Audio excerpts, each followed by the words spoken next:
All right, we're live. Hey, everybody. Welcome to Leadership from the Heart. Today, I'm Elizabeth Riley in Austin, Texas, with my fearless co-host, Renee Funk in Orlando. How are you, Renee? I'm doing unbelievable. Unbelievable, like our friend Tom Hopkins likes to say, unbelievable. Yes. Well, I'm unbelievably excited because we have Ryan Rodenbeck here today, and he's actually in my market, and he's the owner of Spyglass Realty. He's an independent and he's been building his business for a long time that I really hope he shares with us. But what I love about Ryan is he kind of speaks our language, right? He's really excited about the culture and really bringing people together and help building people up and building their businesses. And so, Ryan, we're excited to have you here and thank you so much for sharing some time. Yeah, thanks for having me on board. Awesome. Hi, Ryan. So I know Ryan and Renee know each other a little bit from Inman, the Inman circles, and I know Inman is a big thing for you, Renee, because you're an ambassador. And Ryan, I didn't know that you are a contributing writer, which I think is really awesome because Inman is such a focus right now, especially with the pandemic. How long have you been doing that? I think it's been about a year and a half, and I've always just been a reader of Inman, and they interviewed me for something. I don't even remember what it was, and I said, I've got an article I want to submit, and would you be interested in that? And then I submitted it, and they said, well, you want to do like a monthly column? I said, sure. So I've been doing it for about a year and a half now. I love it. I love it. Well, Ryan, like I said, he's in our market. He's a Platinum Top 50 agent. Very well respected, but I know a little bit about you. I want you to tell us a little bit about who is Ryan Rodenbeck. Tell us like what drew you to real estate. I know you've been in the business a long time, but tell us your journey a little bit. Yeah, so what I figured out, I had a knack for sales, and I had a business with my sister who's also in real estate as well, and we did claims for siding that had a class action lawsuit on it. That kind of ran its course. The statute of limitations ran out, and I realized that I really was not qualified for much else. And so I got my real estate license, and the rest is history. I think I started Spyglass in 2008. In about 2011, I became a top producing agent, and right around I got my broker's license in 2008 when I started Spyglass, and the idea was that I'm just an agent, and I had 5 or 6 people that basically just came on, and I don't know why they were with me, but they were. And then 2015, I said, you know what, I want to get really serious about building this business and getting out of production. And so the journey from Spyglass, really, technically it started in 2008, but like as a brokerage and getting serious about building a team and building it to where it is now, that really started in 2015. It's interesting because we talk about on the show leadership a lot, and recently we've been talking about adversity, right, and overcoming adversity. Yeah. And I mean, if you think back to 2008, I was starting in a whole brand new market in 2008 when the market wasn't great. Here you are launching your brokerage in 2008. Were you struggling with that, or I saw it as opportunity? What were you thinking when you decided to go down that path?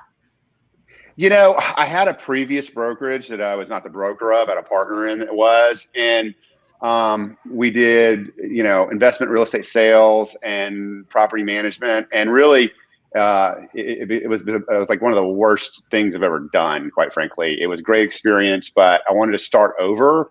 And when I started it in 2008, we started in our living room, advertising foreclosures and that weren't even our listings, and building a list. But I just, when I first started, I just wanted to be my own broker, be my own person, and try to become a top producing agent. I did that in 3 years, and didn't have the plan that I have now, right? So it wasn't until like really 2015 I said, okay, I eventually want to get out of production, right? I enjoyed being a top producing realtor for a while, and this is the first year that I've not applied to be on the Platinum Top 50, and really want my agents to be, my mindset has completely shifted, right? I want to grow a company of producing agents, and I don't want to sell real estate. Yep.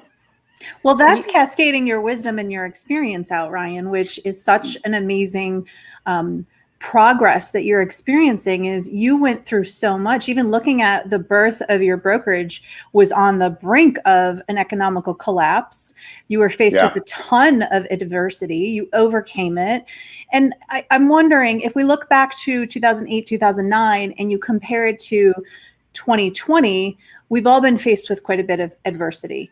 How has business changed for you 2020 as compared to 2019? And then second part is, do you feel more prepared because you experienced 2008, 2009?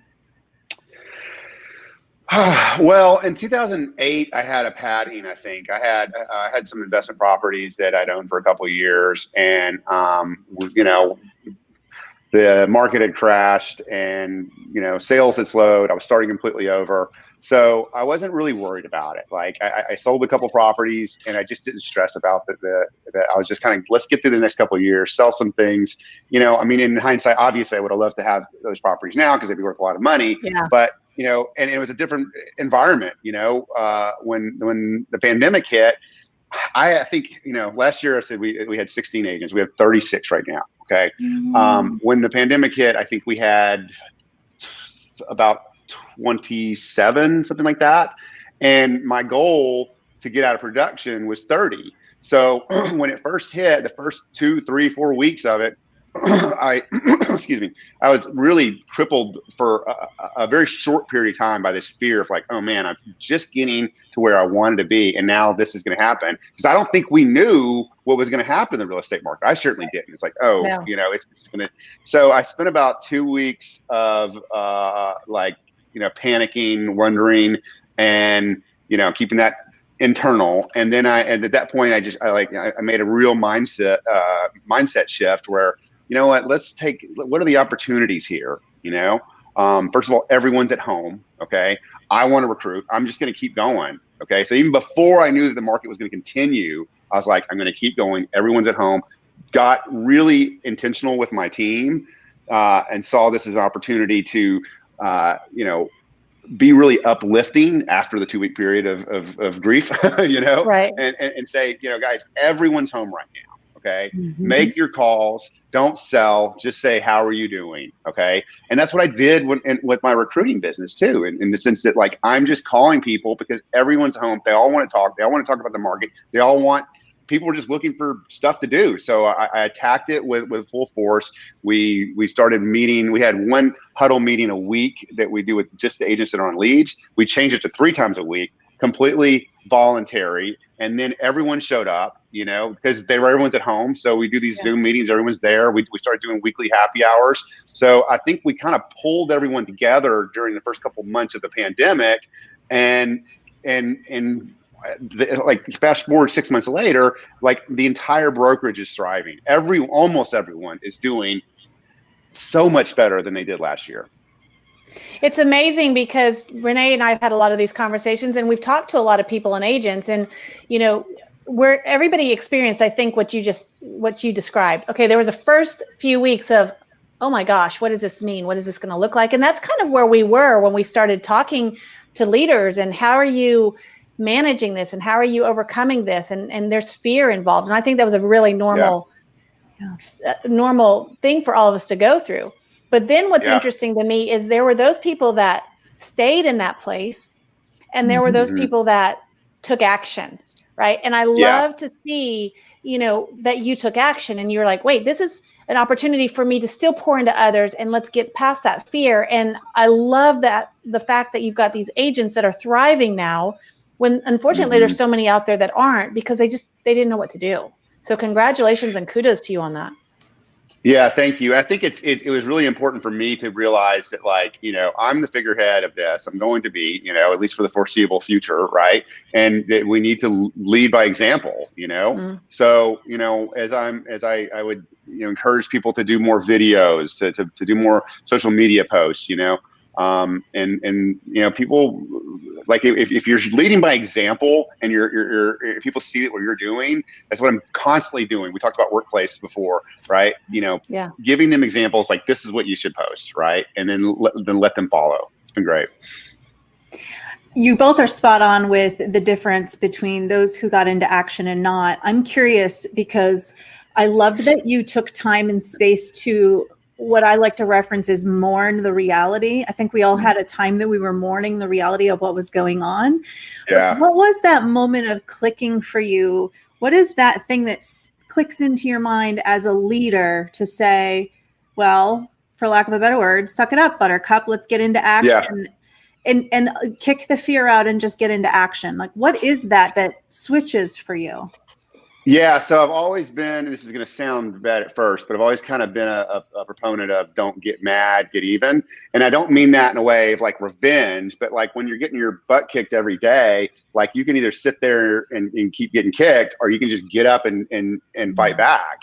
And so that's kind of where I was with it. It's like, and I do that all the time. It's like, you can only take so much before you have to like really leap into action. You get hit, get up, get back up, Yeah. So for me, it was like, and I feel like my mind can only entertain so much negativity for so long, and that's throughout everything, right? Like the news, like, it's like 3 weeks into it, like Apple News, I'm done with it, right? Like that's not on my phone anymore, and like, and I'm at like, talking to people, we have our neighborhood get-togethers or outside in the street or whatever, and like I'm completely dumb to what's going on. I read the headlines, but like, did you hear such and such happened? Like when Ginsburg died, I was the last person to know that. Just because I don't want to, like, I have a propensity to either fall into negativity or fall into positivity. So when I had enough of my limit, I'm done. Let's change. Let's go towards positivity. You're a lot like me in that regard. My husband would, be tuned in to every word on the news, and I couldn't and he's like, do you not know what's going on? I was like, no, I'm choosing not to. I'm choosing to focus my energy and my effort somewhere else, because I just know me as a person, I'm going to be drawn into that. And there's no positive that's going to come out of it for me. So I get it. I don't even look at the news. You and I might be the last ones that knew that Ginsburg died, because I really, until I saw it on social media, I was like, oh, because I'm just not paying attention. Yeah, well, I know one girl here in Austin, a realtor, was like, can't believe this, and like she didn't say the name, and like all these comments, and I had to comment like, okay, what happened? Because who died? So. Well, it's not that we're ignorant. It's just like we're so busy focusing on other things and building other people up that just it wears on me. So I'm a lot like you. Well, and one thing that I love about you too is culture is huge for you, and how I love how you're talking about how you're doing huddles and happy hours and things like that. But how are you continuing to build a healthy culture? And and you're still motivating competition, right? And you're still motivating their growth as agents, but how are you continuing to build that and keeping all that in sync? Sure. And so like we've especially now with not many people coming into the office, we've got 2,200 square foot office here, and like 3 people here, usually not even, mainly just me and John Crow, and maybe somebody else. John Crow. I miss my friend John. But we wanted to do things virtually, so we do the weekly huddle with the agents that are on leads. We accountability groups are big for us. We have accountability group that runs for 6 weeks, completely voluntary, and the idea is you come into the group that you're picking 3 things or micro commitments that you want to get accomplished that week. One can be personal, like I'm going to, lift weights or work out for 30 minutes. And then the other 2 are professional. And they're little tiny things that help you move the dial, right? So like I'm going to call 10 past clients today. I'm going to call 20 company leads. And each agent, I'm a participant in this group as well. I don't lead the group, where we have a different partner every week that we check in every day. And then at the beginning of the next week, we have our meeting. We talk about what worked well, what didn't work, what we could improve on. And it's just been really good. So we've got the huddles, we've got the accountability groups. My office manager, Sonny, and I do 3 to 4 professional development meetings with the agent, with different agents every week. So we go through the whole roster of agents in about 9 or 10 weeks. And then I'm also doing, like, Friday's my day for coaching, and I do 4 to 5 30-minute calls a day with different agents. And then I'll do that for like 6 weeks at a time and just kind of touch the agents that need that. Not everyone needs that, right? So, it's a lot of personal time to devote to agents. And now I can do that because I'm not selling homes as much. I'll probably sell like 6 homes this year, which is better because I'd rather deal with their stuff, vicariously than me dealing with it. My advice is so much better than the actions I take. So, well, you mentioned Workplace by Facebook, Ryan. We're all 3 of us here are fans of Workplace. For those who may not know Workplace by Facebook, I think we can all raise our hand and say you should, because it's a great tool for your business. Talk to us a little bit about your journey with Workplace and maybe give a few ways you use that with your agents. Sure. Yeah. So when I found out about Workplace, I signed up, looked at it, thought it'd be great for real estate. I Googled Workplace by Facebook for real estate, and there was literally nothing that came on, literally. And so I used it for like a couple of months, and then I went to Facebook, went to their PR department, like contact your PR department. And it's like, hey, I'm really using this. I'd like to be involved. About 2 months later, they invited us to their very first, I guess like their very first Transform Americas event, which was in Palo Alto. And my wife and I went out there. They were impressed at how they actually did a video of how they sent out like a film crew to do it, to see how we're using Workplace.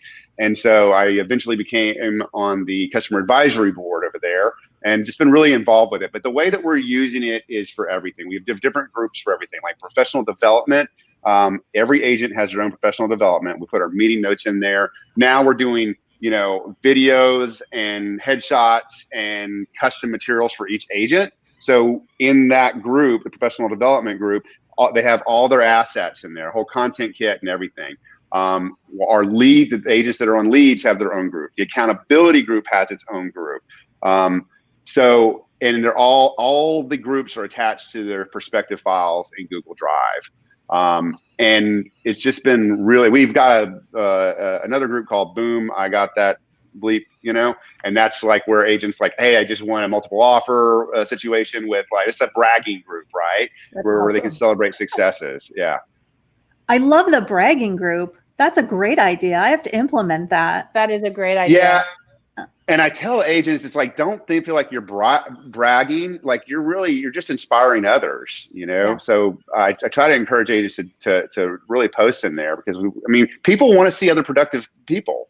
You want to be in a productive environment. So, you're actually helping someone out when you're posting about something, a success that you made, because these guys may be going through a struggle where they're not. And the other thing we do with that, I'll tell you this, all of our onboarding is on the Workplace as well. So once a month we have about an hour and a half meeting. We cover 3 different subjects usually, right? Like multiple offer situations, appraisal addendum. This month we're doing Instagram, how to use Zoom. And then at the end of that meeting, we cut those into 30-minute videos. So we have this vault of training that's probably about 100 videos right now. So, and this is one thing I really love about Workplace is that if an agent needs something, and a lot of it's like even like technical stuff, like, how to set up a follow-up boss action plan, right? Or just, anything, we can go back into there. They can search on it themselves. Like if they have a multiple offer situation, we've got like a 7-minute video in there. We say, tag them in there, watch this. Yeah. And we're still available. Call me because I want you to watch this first and then tell me about your situation so that I can tell you how I would do it in that situation. But we don't have to go through the whole thing. That's so smart. One of the things I learned very quickly when we first started using Workplace was to leverage it in a similar way. Oftentimes my agents know that if they reach out to me for a question, one of 2 things might happen. Number one, likely that question's been asked before. So Ryan, we do what you do, which is, hey, I'm going to tag you in the work post thread that has that information, read it through, and then call me with questions. But additionally, if it's a topic we haven't touched on, or, maybe it's been a little while, we need a refresher, I'll say, great question, post that question in Workplace, and then tag me and I'll answer it there rather than, and this just happened yesterday. I had an agent reach out to me and I said, I won't answer it in this text message, but post it in Workplace, tag me, and I'll answer it there because other people have that question. So you're then getting more engagement and adoption of the platform. Yeah. And the video trainings are really helpful, you know, and I'll do the same thing, especially when it comes to technical stuff. It's like, I'm gonna let's do a Zoom. I'm gonna walk you through how to do that. I'm gonna record that, edit it to make it shorter, and then put it in there. Yeah. And then categorize it. So our onboarding is through Trello, and all it does is checklist. Like, okay, well, here's your CRM. Watch this. It's like a checklist of like 3-minute videos on how to do all this stuff. And then when they come in to meet with us, the training goes from, 10 hours to 1.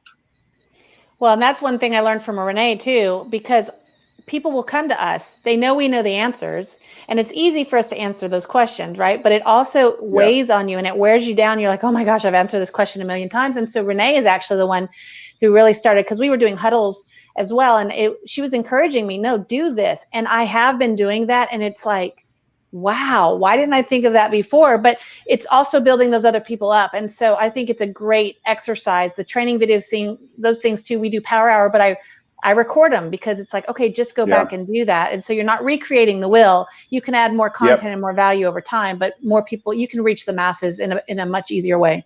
So, well, I know you're a tech junkie. I know you love social media. I know you love Instagram, all that, and YouTube and video. I have a 2-part question. I know technology is important to you. So what would you say are your top 3 must-haves? And in the current market, how do you think agents can differentiate themselves better? What would your advice be for them? Sure. Well, top 3 must-haves. You got to have a good site. We talked about REW. I've got an REW and a White Lopo site. Follow Up Boss, I think, it's a great CRM. I use Follow Up Boss, love it. It's hard to endorse anything else. We use Transactify, which is another. It's a service that does measurement and transaction management, and it also does online reviews. I believe that's transactify.net. But those are my top 3. When it comes to differentiating yourself, it's all about video, right? Yeah. And it's like, we're using a company now in Austin called Blended Sense that we're contracted with them, and they're doing videos for all of my agents, and we're making these 2-minute videos to introduce themselves, because the best form of establishing a relationship is obviously a one-on-one. Okay. Yeah. The second best form is going to be video, right? So we're getting these vault of videos that are all about the agent, so that when they have a lead that comes in or they meet someone, right, and that they can, where we're developing these text templates so that they can just if a lead comes in, they call, try to leave a message, text, say, hey, this is Ryan, I wasn't able to reach you, here's some more information about me, when would you be able to chat? Okay.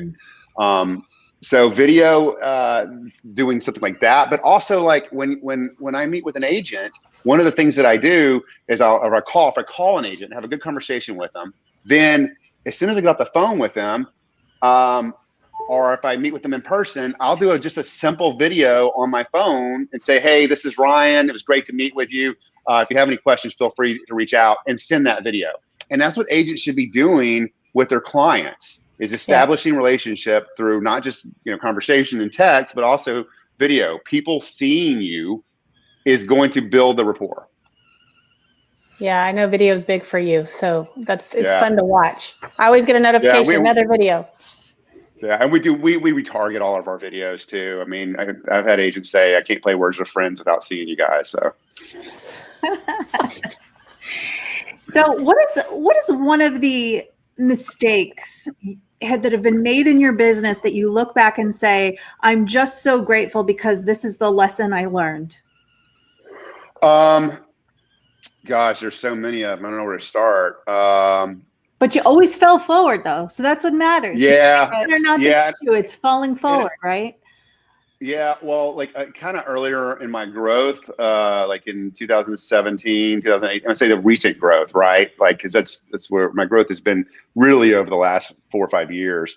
But hiring, getting excited about the possibility of an agent, and hiring an agent that wasn't really quite either the company culture or they didn't have the production. So knowing who's right for our team is probably a really big deal for me right now. And like I've as we've kind of grown recently, I've had a lot more opportunities for newer agents that are reaching out. Like I have new agents reaching out all the time. And because I want to grow and because I'm excited about it, I really have to check myself. It's like, is this person going to be a good fit here? You know? And that goes with newer agents and more veteran agents, you know?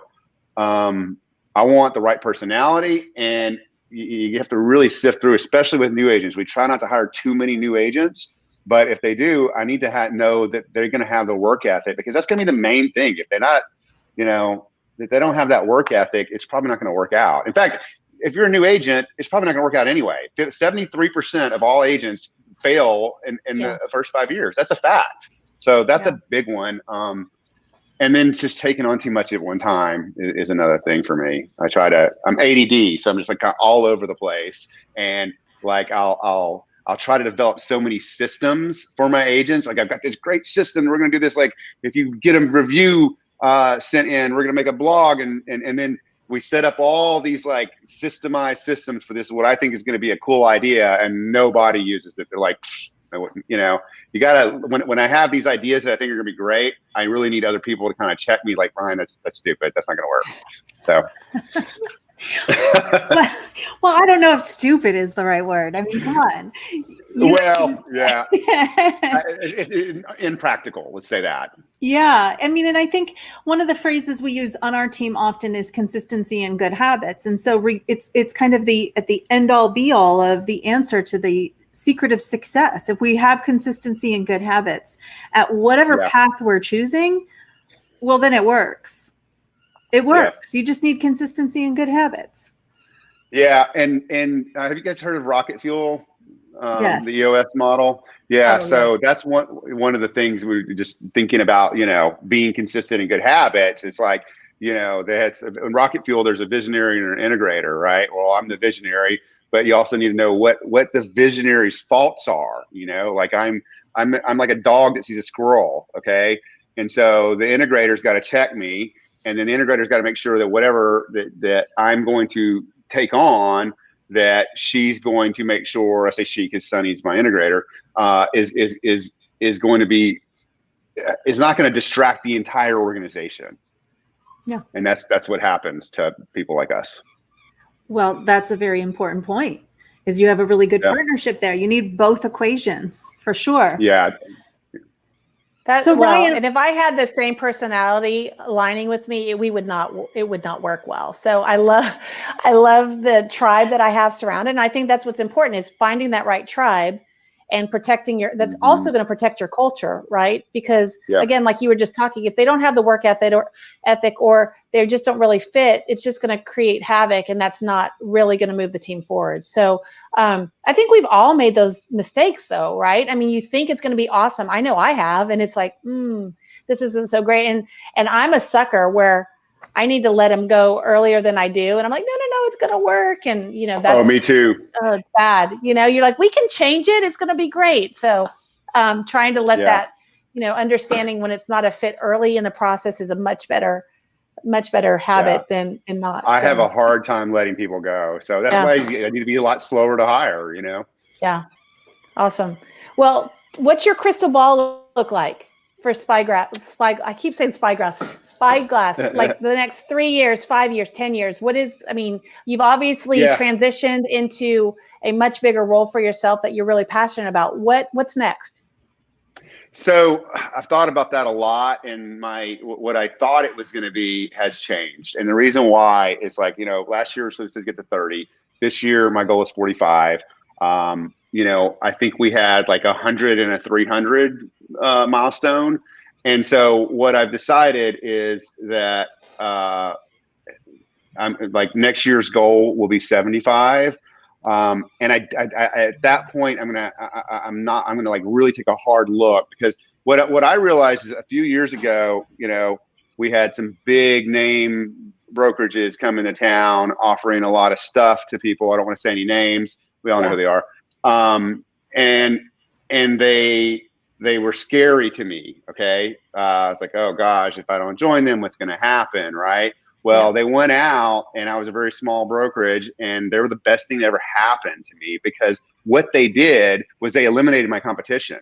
Okay. And what I realized is that my role here now, and like literally more than half of the agents I have were with smaller brokerages or teams that were absorbed by bigger names, and they missed that company culture. They got lost in the shuffle. Okay.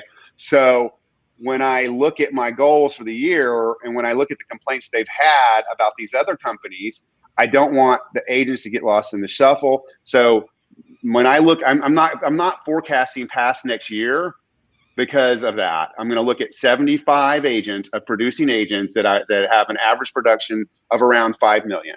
Okay. So my goal is to increase the current agents production however I can, wherever that comes from: coaching, tools, marketing. Okay. And then I'm not saying I'm going to grow. I'm saying I will not grow past 75, but I am saying that if I grow past 75, it's going to be in a very structured and responsible way, because I don't want to lose production, and I don't want to lose company cultures. And we're not fog and mirrors here at Spyglass Realty. I think, though, what you're doing is you're creating something pretty amazing that people are going to be drawn to. And I think you're going to organically grow to that. And I bet, I mean, knowing you're going to exceed your expectations because of what you've created. And, I know you've been a great producer, but I think maybe stepping out of production and getting into the role that you're in is probably the best business decision you've made. Oh, it's been amazing on so many levels, right? I mean, we would get to the point with clients where Sonny's like, all right, you're not talking to that client anymore. And we get to the point with agents, like outside agents, all right, you're done with that agent, right? Like she takes over, right? It's just, I realized it wasn't my passion. So, now that I've got like a handful of deals this year I'll do that just, past clients writing on the street or whatever. But like my work and life balance is changed too. I'm working 9 to 5, I'm at 5:30 or whatever. I'm not working weekends. And when I come to work, I'm actually so much more passionate about what I'm doing, where I couldn't get passionate about going these listing appointments anymore. Even these big listing appointments, like shit, I'd rather go. I'm sorry, I don't know if I can say that, but I don't know if okay. It's a big boy group. I'd rather be helping my agents than helping clients now. So, and I think it's very rewarding to know what lane you're going to be in, and want to be in that lane. Renee, you do that a lot with your team. I mean, that's really kind of your role. You and Jeff have that team structure, but you're really focusing on the growth of the agents and pouring into them. And I love doing that as well, but my setup's a lot different than what you both are talking about. So this has given me a lot of conversations and a lot of things to think about and figure out what is my true passion. I mean, I love so many different things, but what's the true passion that keeps me going? Yeah. And Ryan, what you're talking about is really what I love doing too. And something I've wrestled with too, because I love my clients, and you don't want to step out of that business because there's that fear, but then there's so much growth that is possible from that, and helping others succeed. That's what really gets me excited as well. So I love what you're doing. Yeah. The reminder I think we all need in the industry is that one of the things I love most about the real estate industry is we can choose so many different paths and to be a part of our journey.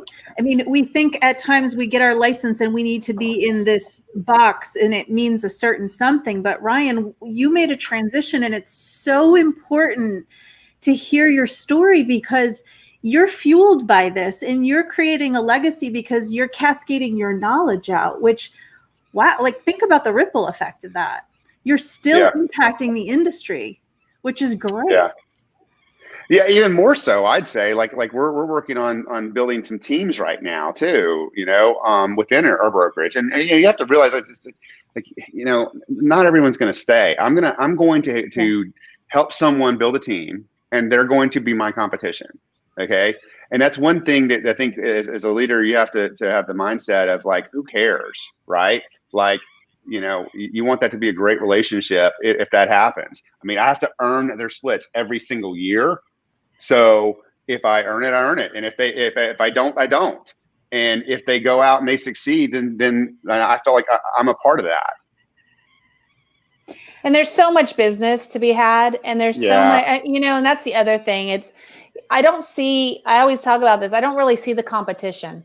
I really stay in my lane. I focus on what I'm doing. I'm competitive with myself. Don't get me wrong. You know, I'm very, very driven, but I tell Renee hears me say it all the time, comparison kills joy, right? So if people are going to leave and go do their own thing, and I've had people leave me and it stings because I'm just so relational, you know, and I always want everybody to have that kumbaya. But then I have to realize that, okay, sometimes they have to leave to grow. And that doesn't mean that our relationships change and I'm still cheering them on from the sidelines, but they're not necessarily my competition, because those that are loyal to me and people that are drawn to what I'm doing are going to stay that course. So you're making better agents, and actually you're elevating the industry. Like all of us that are pouring into other agents are elevating the industry, which we need that overall, right? So I don't think, building them up is never a bad thing. No, and I've always been really, I think one of the things that has helped my business and even those of my agents is that, you know, I've always been friendly with my competition, right? And having a good collaborative reputation with your competing, you know, top producing agents, top producing, you know, like some of my best friends in town own other brokerages. So fostering your competition is only going to be good for a true entrepreneur that is in the journey for growth. Well, and clients come and go. I hate to say it like that, but all of the agents and the top producers are all in the same market. So I'd rather build relationships with people that I'm going to be on the other side of transaction with and have a solid, you know, mature relationship with them instead of worrying about, you know, somebody who doesn't really know what they're doing. And I know that anytime I'm up against one of your agents, it's going to be, okay, we know it's going to be smooth sailing. We can't say that across the board. Well, that brings up a valuable point. We talk all the time, and this has been a hot conversation even more recently for us because our market in Orlando is shifted overwhelmingly to a very low inventory market. It's critical to have amazing relationships with your colleagues. I understand it's a weird part of our industry that we're competitors. I've talked to the agents about, sure, you're a competitor on the customer acquisition side, but the reality is you really need to think of a team mindset. You obviously have fiduciary responsibilities to your client, but when you go to contract with the other party, you have a common goal to get to that finish line. And there needs to be some team colleague kind of relationships. If you don't get along with your fellow agents, that is a problem. And Renee, I'm slipping my name. Who's a lady that went from REW to Inman? Oh gosh, I can't think of her name. Anyway, I was doing an interview with her, and what she was saying was that like Austin's pretty unique. And this is Elizabeth. This is something I asked about you. Is that like the Austin community of brokers is like we have more of a collaborative relationship, and it's less adversarial than other markets. Do you think so, Renee? Well, I have to say that one of the things I've noticed over the last years, I think as a whole, the industry is starting to be agile and adapt to that. Elizabeth and I, and there's a group of us, I think, in the industry that have believed in authentic collaboration for quite some time. It's changed my world to know the difference between trying to be proprietary with everything, thinking like you have some amazing secret. And what happens is when you open your books to everything and you're open to collaborate with anybody, this amazing abundance comes back to you. And it goes back to, Ryan, what you do, pouring into the agents is critically important. So I have to say the last year in particular, I think the authentic collaborative mindset is shifting in the industry, and the industry will be better for it. Yeah, and I felt that way for the last couple of years. Like all of my trainings to my agents are available online to any agent. You know, if you're just open book about stuff, you're going to attract people to it. You know, well, I mean, some people are going to do it, and some people aren't, right? And you know, I think to your point though, in Austin, I think we do have a very unique market. I was in the Atlanta market for a number of years, and I don't really remember that kind of cutthroat competition so much, but I was so new in the business that I didn't know what I didn't know. Right. But what I will say is there are a number of people in our market here, I mean, in any market, that I know they're going to be challenging to deal with. And I think that agents get in the middle of transactions all the time. And back to what Renee said, our job, Ryan, if you're on the listing side and I'm on the buyer side, our job is to support both buyer and seller and get them to the closing table, and take the emotions out of it and take all the challenges out of it that the buyer and seller would be dealing with otherwise. And, there have been a number of agents where I'm like, hold on, whose agenda are we following here? And so my goal is always to never be that agent. I'm very solution minded and solution focused. And if I have an adversarial agent, I will step back and say, okay, let's restart over. Let's figure out what we need to do. But I think, Ryan, we are kind of sheltered that Austin, I mean, we all get along really well. I guess we're fortunate in that regard. Well, and I think it's because we used to be a small city, and I tell you, I think it used to be, but I think a lot of that is the Platinum Top 50 has been hosting these network events for I think 11 years in Austin, and that's where I've built a lot of these relationships with. Yeah. So I think they have a little credit to Amber Thomas there for Amber. She's amazing. She was on this show. She's awesome. Oh, cool.